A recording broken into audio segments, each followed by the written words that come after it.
Welcome to easy movie chance. ఈరోజు Tollywood updates గురించి తెలుసుకుందాం. ది రాజా సాబ్ 2025లో అత్యంత ఆసక్తిగా ఎదురుచూస్తున్న చిత్రాలలో ఒకటి. మారుతి దర్శకత్వం వహించారు. దీనిని పీపుల్ మీడియా ఫ్యాక్టరీపై టీజీ విశ్వప్రసాద్ నిర్మిస్తున్నారు.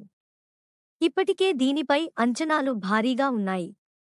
ఈ చిత్రంలో మాళవిక మోహనన్ మరియు నిధి అగర్వాల్ కథానాయికలుగా నటిస్తున్నారు మరియు సంజయ్ దత్ కూడా ఇందులో భాగమైనట్లు సమాచారం.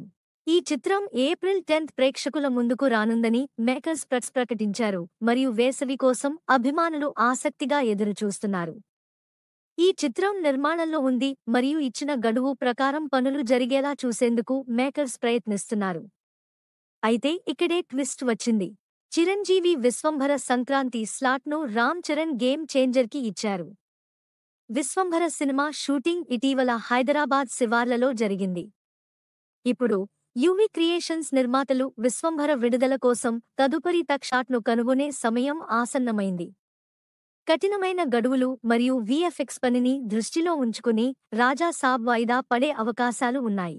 అలాంటప్పుడు విశ్వంభర ఏప్రిల్ 10 విడుదలవుతుంది అని ఓ వర్గాలు తెలిపాయి. ప్రభాస్ ప్రస్తుతం హను రాఘవపూడి దర్శకత్వంలో సినిమా చేస్తున్నాడు. అతను త్వరలో కల్కి ఏడీ పార్ట్ 2 షూటింగ్ కూడా ప్రారంభించాలి.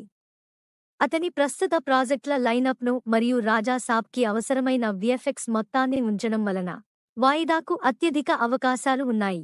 అలా కాకుండా ఏప్రిల్ 10 విశ్వంభర సినిమా ప్రేక్షకుల ముందుకు రానుందని చిరంజీవి అనౌన్స్ చేస్తే మెగాస్టార్తో బాక్సాఫీస్ దగ్గర ఢీకునే సాహసం ప్రభాస్ చేయడు.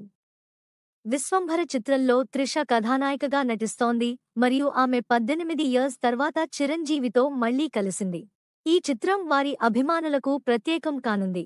కొత్త టాలీవుడ్ అప్డేట్స్ గురించి తెలుసుకోవాలంటే మా ఈజీ మూవీ ఛాన్స్ సబ్స్క్రైబ్ చేసుకోండి. నెక్స్ట్ వీడియోలో మళ్ళీ కలుసుకుందాం. Thank you for watching. చాలామంది నా వీడియోస్ చూస్తున్నారు కానీ సబ్స్క్రైబ్ చేయట్లేదు. సబ్స్క్రైబ్ చేసి కింద బెల్ ఐకాన్ క్లిక్ చేయండి.